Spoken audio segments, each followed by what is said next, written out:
All right, so let's talk about the property or the situation that we dealt with in the San Fernando Valley. Oh, You man. know, this is one of our favorite ones. No. This is one of our favorite ones. Well, you know what? I love all the cases we deal with. We do. We you do. know. But in this particular scenario, we had a client who we talked to, and their mother had just passed. And so understanding the history of the property was you had the grandparents who owned the property. Right. And then so the grandfather had passed. Right. Then it went to grandma. Right. Okay.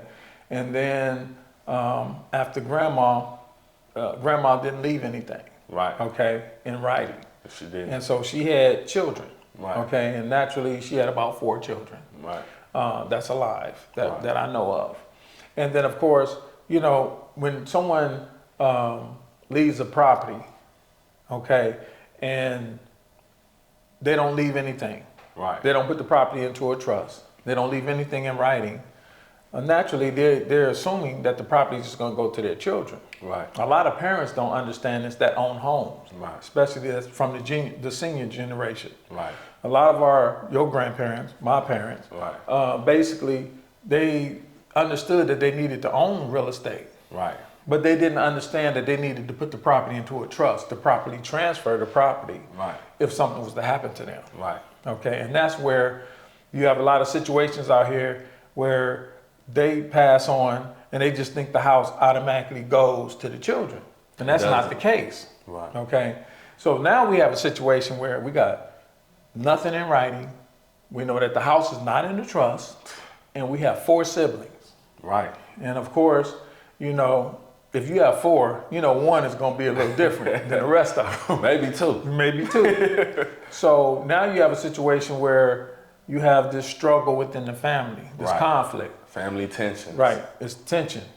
And so you have a situation where maybe some family members never have moved out the house. Or maybe they moved out the house and they came back to live at the house. Right. Maybe one moved out the house and came back to the house to take care of mom. Because that's the family home. Right. You know? And so now you have a situation where even if one moved out the house and came back to the house to take care of mom, maybe, you know, one of the siblings didn't have their life together. Right. You know, as we know in a lot of family situations. Right.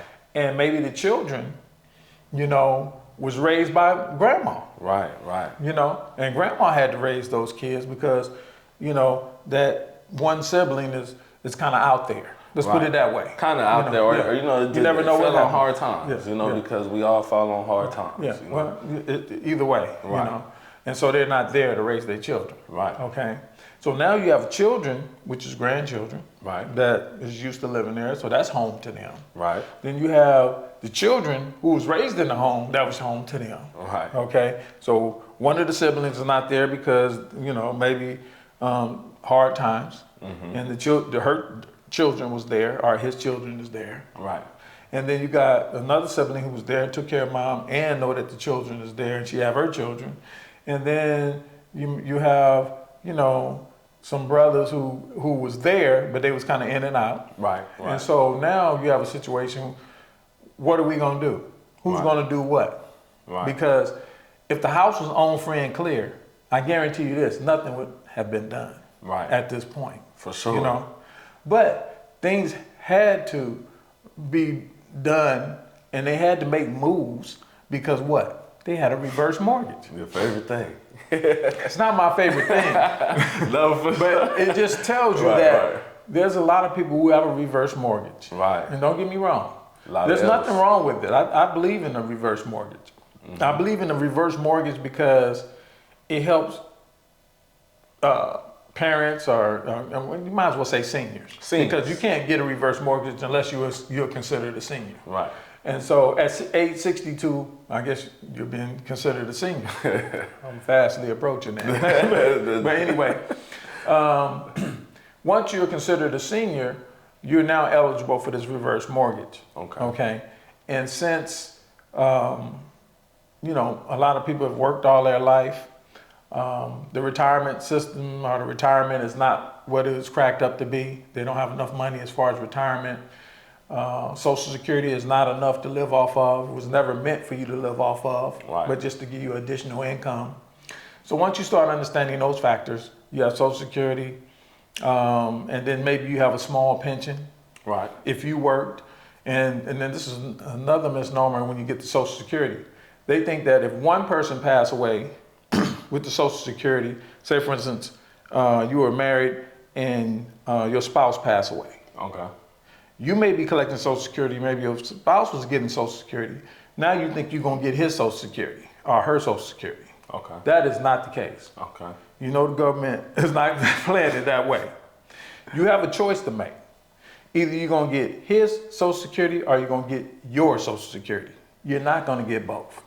So what you're gonna do is you're gonna decide who's getting the most as far as Social Security. If his Social Security is higher than yours, then you're gonna take his. Right.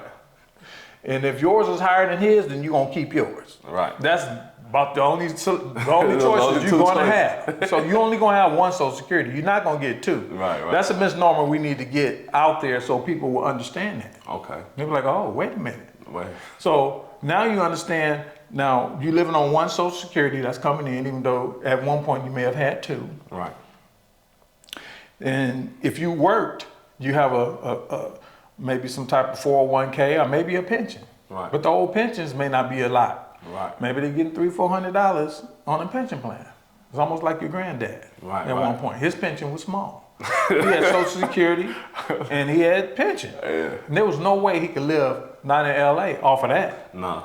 There was no way. Not at all. He was going to be able to live. Right. You have a lot of people out there that get their Social Security, their pension, and they don't have over 2,000. They may have 2,000, or if they have 2,500, Right. you know, and that may be it. Right. What is rent today? Man, in Los Angeles here, average 2,800. Yeah, and that's for a one bedroom or a two. That's for, it might be a studio.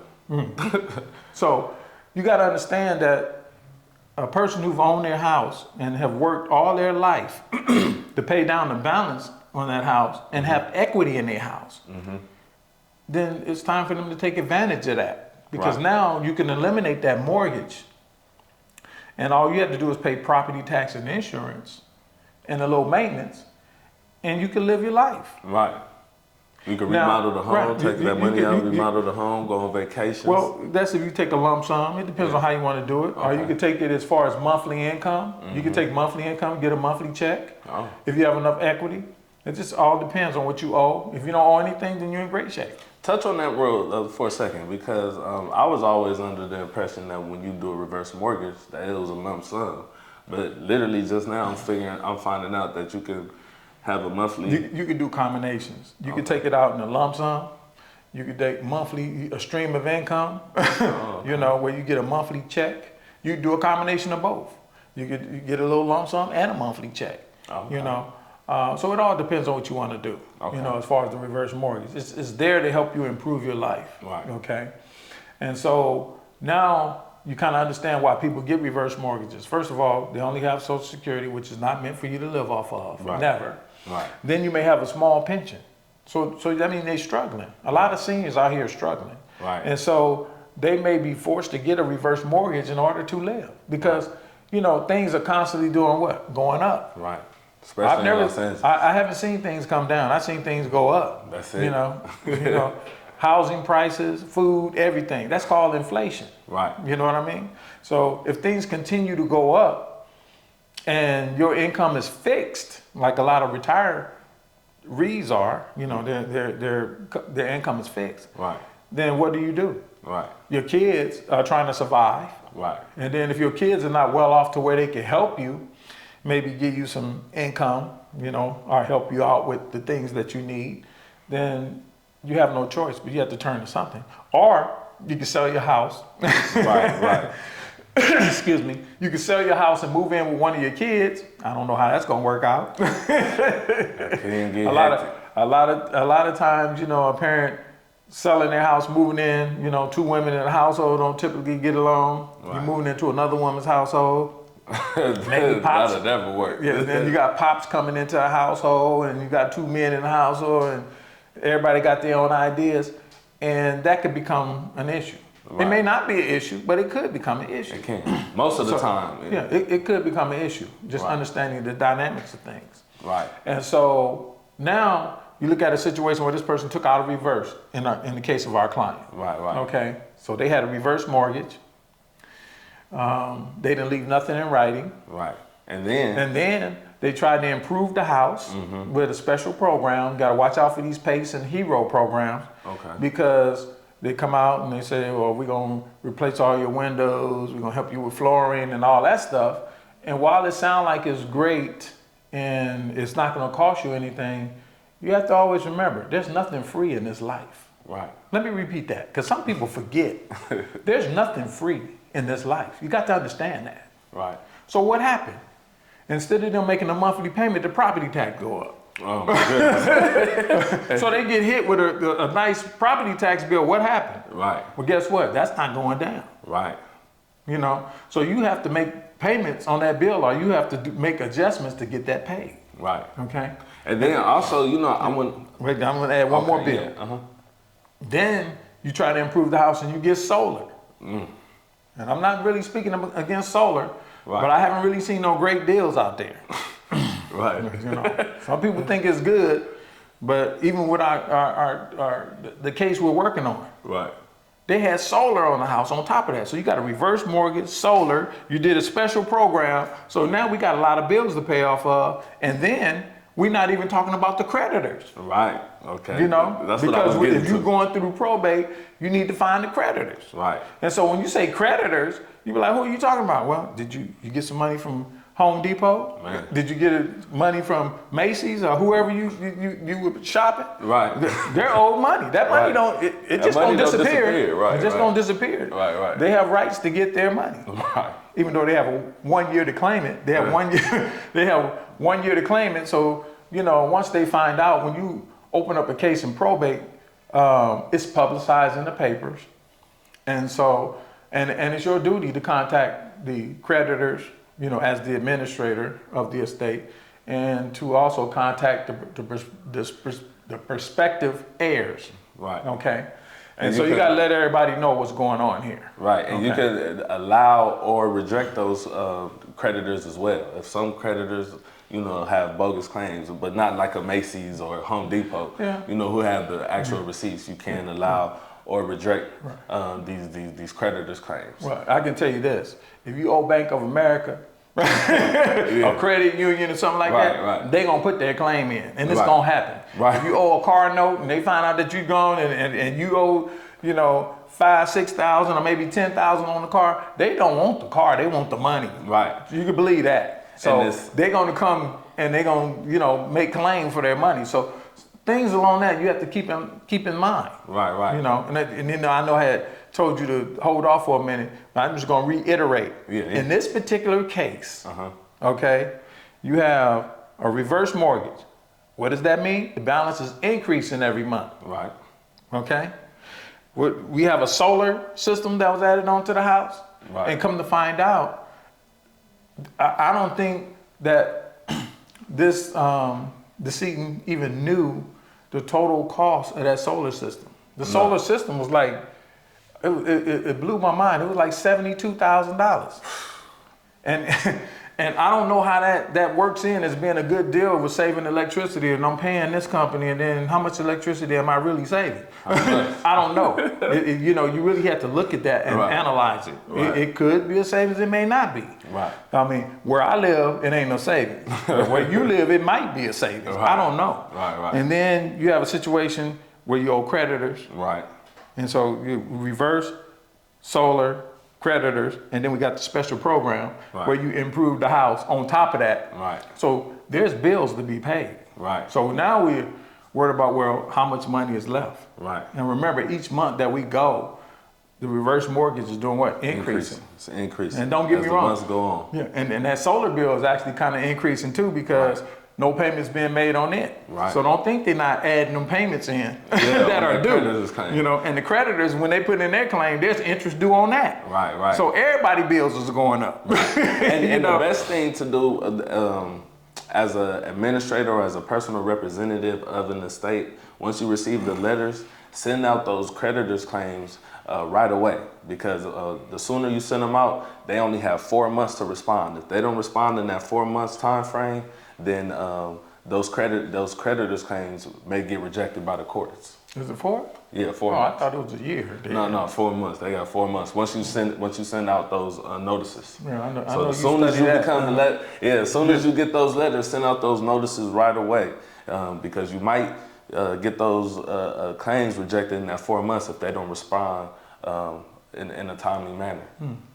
Okay, well, that's something I didn't know. You know, Right. I thought it was a year that they had, but I know this. When you know that you have these type of things against a house and there was nothing left in writing, somebody, one of the siblings had to step up and become the administrator of the estate. Right away. Right away. Okay. Now, let's look at the court system here. Right. It takes anywhere, it says 0 to 60 days. Right. And then I saw notices where it was taking up to 90 days at this point. So it depends on how busy. Just to get your first court hearing. It depends on how busy the courts are. Right. You know, and your paperwork have to be right. Right. That's why we always encourage our clients to talk to who? Attorneys. Right. Because we know it's going to be done right. Right. If you pick the right attorney. Of course, our attorneys do it right. That's in this situation they did as well. Yeah. So when you look at it, you know, yes, you can do your own filings for probate. 9 times out of 10, you're not going to get it right. Can you do it? Yes, you can. Right. But time is of the essence. It is. And it's like me.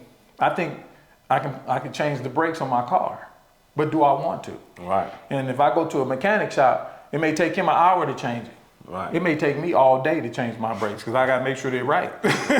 Watch some YouTube videos. Everything else. Right. I mean, if I, you know, cut my grass, you know, that could be time I could be relaxing because when I work, my hourly is worth more than cutting grass. So I'd rather pay the man who make his money cutting grass. You know, it may take him a quick, you know, 30 minutes to an hour. And it's going to take me a couple hours to do it right the way I want to see it being done. You know, and it still might not get right. And then it's like washing your own car. Right. You know, I can wash my own car, but at the car wash, I can get it done faster. It's gonna look a lot better. Yeah. It's gonna be efficient, and I'm not extending all that energy. I can relax during that time. Right. So what I'm saying that is everyone should stay in their lane to a certain extent. Right. And you know, if you have a professional, that's what they do. Let the professionals do what they do. Right. Okay, and that's what I'm getting at when I say that. For sure. So that's why we recommend attorneys to make sure that things are done right. Right. Okay. And so we referred them to an attorney. And then of course, I think, did that case take 60 or 90? I think that one took 60. Okay, it may have taken 60, okay. Yeah, they got appointed it took fairly quick. 60 days to be appointed. That's 2 months. That means 2 months was added to all those bills of payments. Because ain't nobody's paying any of those bills at this point. Right. Nobody's paying on a reverse mortgage. You know, and by the way, with the reverse mortgage, you don't have to pay principal and interest.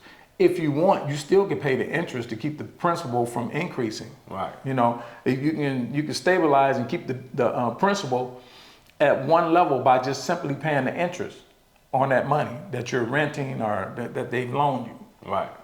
So you can affect that if that's what you want to do. 9 times out of 10, people are not paying interest on it. The whole point is to not have to make the payment at all. Right. So now we have a reverse mortgage where the payment is increasing. We have a solar system where the payment is increasing. We got creditors where their payments are increasing. Right. You get the picture, everything is increasing. Right. So if you're inefficient at starting your probate, filing the petition. Because you can file it with the court. Then you have to file it with the publication. Then you got to get a bond. You got to know where to get your bonding. Send out those three heirs. You got to send out the notices, but those things have to be taken care of in the beginning. Right. So I would say let a professional help you in getting it done so that it be done right, and then you can cut down on the timetables as well. Right. And then, that's very important. I just wanted to reiterate that. Yeah, for sure. And then another thing that we dealt with in this situation was selling the home with unpermitted parts. Oh, well, yeah. You know what? How do they go about that? You know? When you start talking about unpermitted rooms that may be added onto a home, well, you know, it depends what kind of financing is out there. Like, you know, people who get conventional financing, if a home is not permitted, they may not trip off of it. Right. But if it's with FHA, then they're going to make sure that that unpermitted home, they want to see that it's done properly. Right. You know, in you know, up to standard, basically. Right. But it doesn't have to be permitted. Don't mean you're going to get value.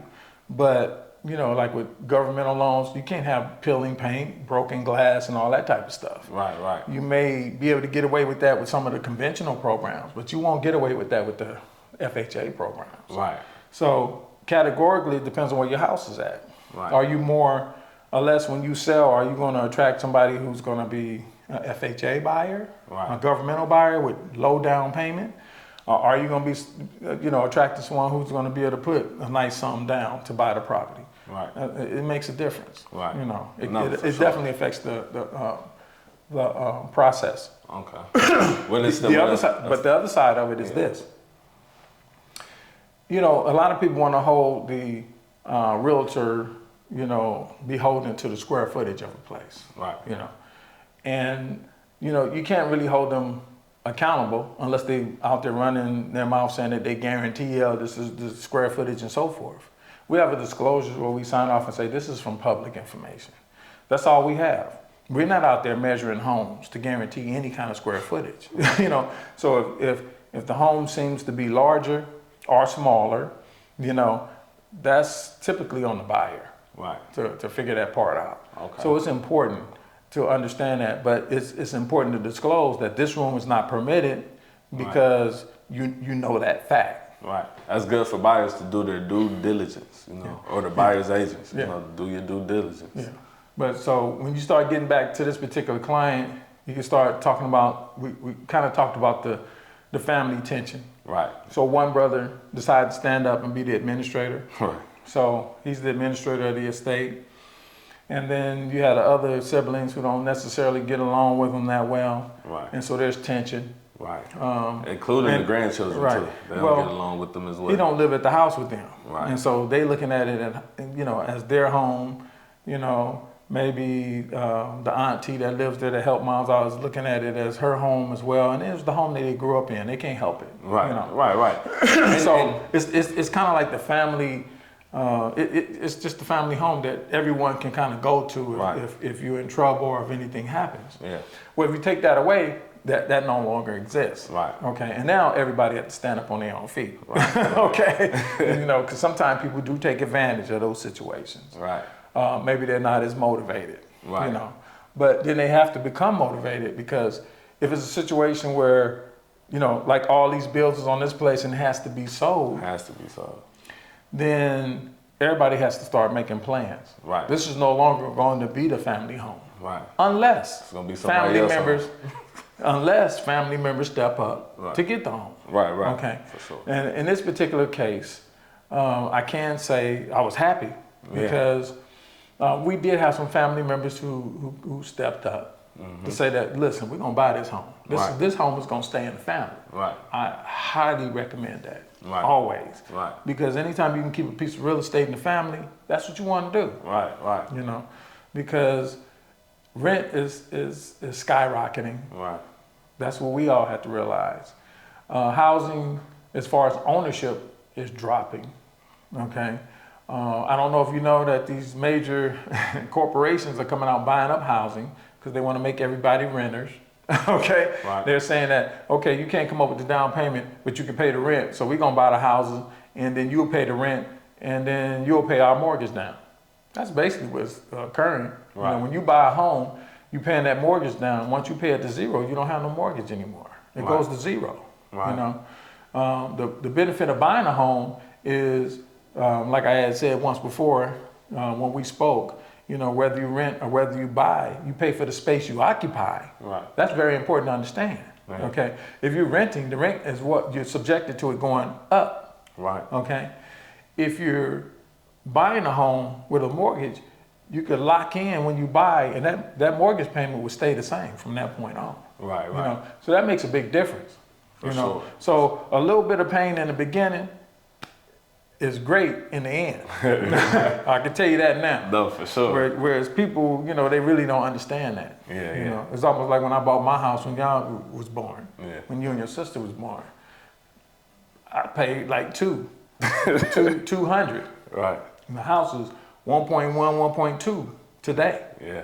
Would I want to afford that today? No, I would not. You know, that's a nice payment. Right. Nice appreciation. It might be a stressful payment, depending on what you're making. So the bottom line is I'm able to control my lifestyle because I locked in at lower rates, lower payment. So what was stressful in the beginning is no stress at all. Right. Today. And that's what you got to look at is the future. Right. And so unfortunately, when you tell a family that they have to liquidate and sell a property because no one can afford a property, then everybody has to take their money and make the best use of that money, put it to work for them. Right. Okay. And so that's very important. No, for sure. Very important. But again, it really hit me at heart. That's to be able to understand that this family had a member who wanted to step up and buy the house and keep it into the family. Right. I love that. Yeah. No, you definitely preach that. So I'm glad it worked out for them as well. For sure. And because in this situation, I've seen you take lead as far as being a neutralizer. Mm-hmm. You have two of the siblings who wanted to sell, and they wasn't hearing anything. What did Terry say? He said, "What the fuck?" What did the clients say? I'll edit that out. What did the clients say? He said, "If you don't pay, you gotta stay away." Oh. And then you got the other two siblings. All right, so let me just redo this part real fast. So, in the situation, how do you? Because I saw you lead and act as a neutralizer, in this particular case, you have one side, you have two siblings who want to sell the home, and then you have the other two siblings who want to keep the home. How do you deal with that? Because the one who wants to sell, he's the administrator, and in his famous words, he said, "If you don't pay, stay away." Right. And then you got the other ones who she was taking care of the mother, and she was by her side, and she wanted to keep the home. How do you act as a neutral party in a situation like this? It's all perspective. Yeah. Okay. So being if you believe in astrology, being a Libra, we can look at it from different sides of the perspective. Right. On one hand, I can see this one gentleman who may be looking at his family members is taking advantage of a situation. Okay. Being at home, never moving, growing up in the house, they should be out on their own. Everybody grown, whatever the case may be. On the other side, I can see somebody who's saying, "Wait a minute, this is the family home. I took care of moms. The kids know the house. This is always a place where everybody can go if somebody get in trouble." As a matter of fact, they had a relative, a cousin, who I believe passed away, and then the son was raised in the house. They just had a baby shower at the house. Yeah, but they took the cousin in and raised the cousin. The cousin is grown at this point. Right. So you get different perspectives, and so when you start looking at the fact that mom's passed in February, and then we're in November, selling the place. Yeah. That's it's a blow. It's kind of devastating. Right. You're grieving the fact that your grandmother or your mother is no longer here, and then within another 7 months they're telling you, "Well, you got to get out." That's tough. Yeah, that's tough news. So you keep perspective.